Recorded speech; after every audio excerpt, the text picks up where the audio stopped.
Hello everybody, this is Caitlin with the Twinsburg Library here for another awesome virtual vacation to China. So we're going to have all kinds of fun. We're going to read a little bit about China, then we're going to make some really cool chopstick fans and some Chinese tea eggs, which is going to be really fun and really delicious. You guys ready to get started? Let's do it. All right, so we're going to read Living in China by Chloe Perkins. Ni hao. That means hi in Mandarin Chinese. My name is Jin and I live in China. China is a country in Asia where more than 1 billion people live, including me. China is a very big country. It is the 4th largest country in the world. Because of its size, China is home to all sorts of deserts, mountains, rainforests, and rivers. Few people live in the northwestern China. In the north is the Gobi Desert, one of the largest deserts in the world. In the west, there are the Himalayan mountains. Many of the highest mountains on earth are part of this mountain range, which crosses through 5 countries. Southern China and its islands are home to rainforests. The rainforests are filled with animals such as tigers, monkeys, and elephants. China's longest rivers, the Yellow and the Yangtze, run through the central and eastern China. Most people live in eastern China, in cities along the coast. China has some big cities. Shanghai is among the biggest cities in the world. More than 24 million people live there. Hong Kong is also big. It has the most skyscrapers of any city in the world. Xi'an is one of the oldest cities in China. Many cool museums and artifacts from China's histories can be found there. Beijing is our capital. My favorite part of Beijing is the Forbidden City. It is a huge palace where the emperor once lived. I live in this city in eastern China called Hangzhou.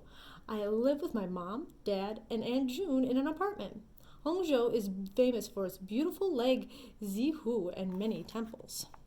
My mom works at a bank and my dad works for the power company. Aunt June moved in with us last year. She came to find a good job. In China, many people move to the cities to find better jobs.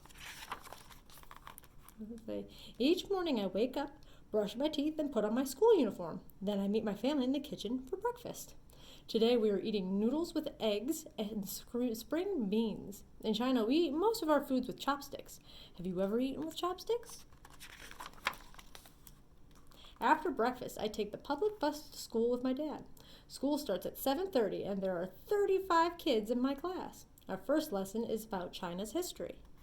People have been living in China for at least 40,000 years. In 221 BCE, Emperor Qin brought many parts of China together. He began building the Great Wall to protect China from the Mongol tribes in the north.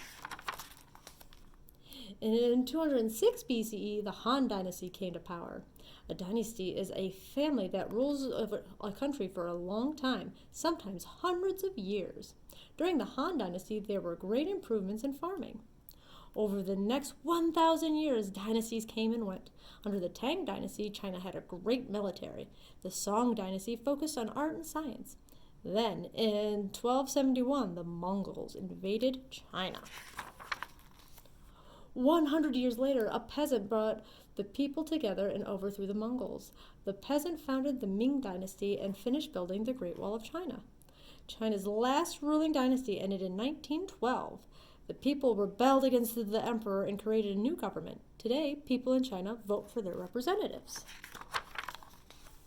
My favorite part of history is learning about all of China's great inventions. The Chinese are credited with inventing paper, printing, silk, and fireworks. A Tang emperor is even said to have made the first ice cream. After history class, we have math and reading, and then it's lunchtime. I'm eating white rice, pork, and dal cabbage. Next, it's time for science class. In science class, we're learning about animals and plants from prehistoric times. Remember the Gobi Desert? 80 million years ago, the Gobi Desert was home to dinosaurs. Every year, scientists dig in the desert and find dinosaur eggs and bones. Next, I have English and computer class. On other days of the week, I also have art, music, and gym class. School ends at 4 o'clock. but today I'm staying late for extra help on homework. My dad picks me up and we say bowza to eat, or we buy bowza to eat on the walk to the bus stop.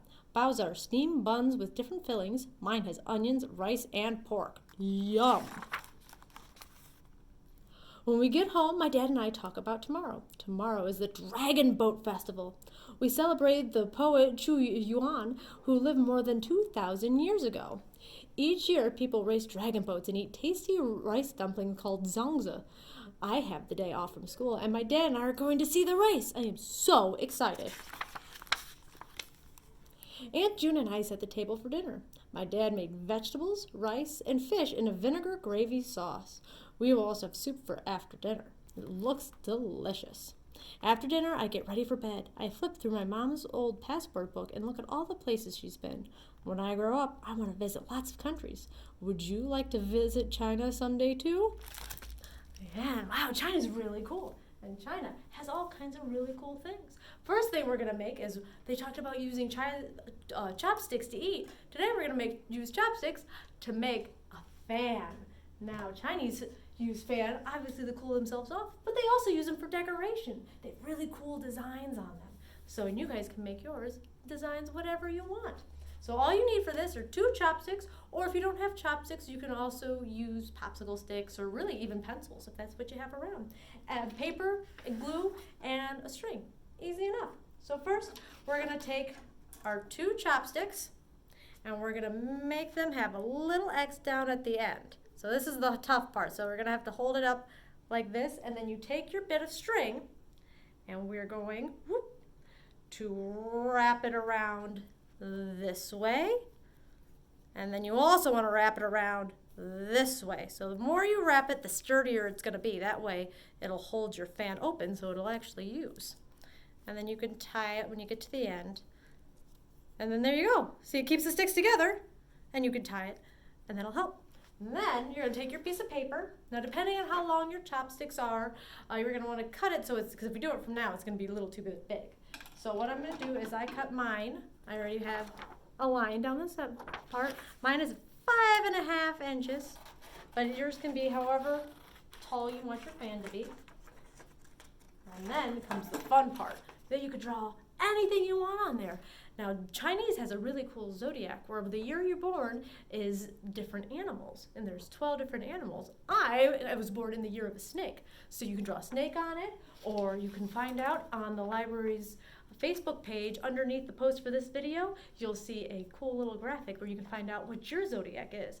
I drew a dragon on mine. You can draw whatever you want. And once you're done drawing, we're going to do the accordion fold to make it into a fan. So you're going to start off, and you're going to fold down the top about 1/2 inch, 1/4 inch. It doesn't have to be perfect. So you fold it down this way, and then we're going to fold it back the other way. And so it's going to make it look a little bit like an accordion. Once you do that, we're going to fold it the other way again. So you want it so that way when you keep folding it, you're able to pull it apart. And then we're going to keep going all the way down to the end of the paper. And then the last part is you can use whatever glue you want. I'm going to use a glue stick, but if you have liquid glue, that works too. Or what's even best, and will make it hold even better, is if you have hot glue at home, you can ask your parents to help you. So once you get all that done and it's all decorated and fun, we're going to attach it to our chopsticks, like so. So all you have to do is we're going to take our glue, whatever glue you have at home, and we're going to rub it on the inside. Now you want to make sure you're doing it on the edge that's folding down. So you want to, and so you don't want to do it on this side. We want to do it on the inside edge, like that. And then we just take and fold it over our stick just like that, and curl it. And you want to hold it for a little bit to make sure it stays. And there you go, stick in that. And then you're going to do the same thing on the other side. And then you're going to have a fancy fan to keep you nice and cool this summer. And it'll be, look, whoops, that one came in. Look, a little bit like that. Well, like the example I showed you this way. Pretty cool. So we have our fan Now, we're gonna have a little snack. Now, this is not a quick snack. This is gonna take a couple of days to make.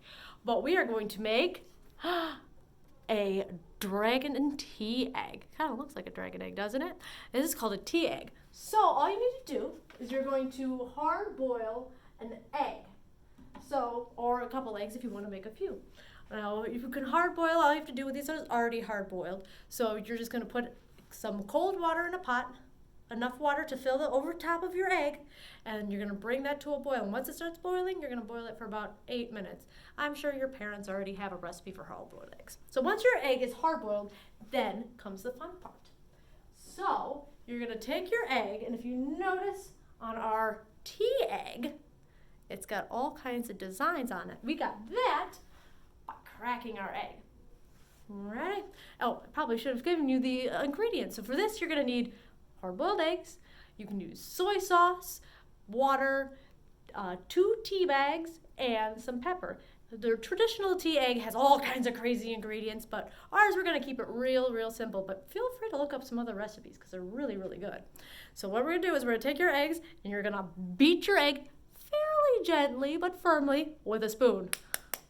So if you guys can see, I'm just cracking it all over. Now make sure your egg is hard boiled before you do this, because otherwise you're going to crack an egg and you're going to make a big mess, and we don't want that.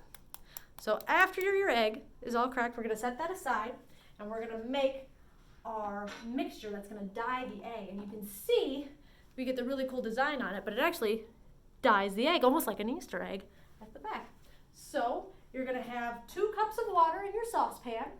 We're going to add a 1/4 cup of soy sauce, and we're going to have 2, if I can get this open, so we're going to do a 1/4 cup of soy sauce in our 2 cups of water. And if you're making a lot of eggs, you can make more and you make a bigger thing. I'm going to put that in there. It smells really good. Then we're going to add some pepper. About a teaspoon of cracked pepper. And then, reason why it's called tea eggs, can you guess what we're going to add next? We're going to add some black tea. So I just have some regular black tea. I'll show it to you. Or you can use it even if you have Lipton tea at home, or if you have Chinese oolong tea, which is really good. You can do that too. Really, whatever black tea you have. And you put those in there. And then you bring that to a boil very carefully with your parents, and you're going to boil it for about 10 minutes. And then once it's been boiled for 10 minutes, you are going to put it in a container. Once it's nice and cool, you're going to take your egg, you're going to put it inside, and then you can put it in your fridge for about 2 days. And then after 2 days, you can enjoy your very delicious tea egg, and you can peel it, and it'll look super cool, just like this. So I hope you guys give it a try and let me know. Hope you guys liked it. We'll see you guys next time. Bye.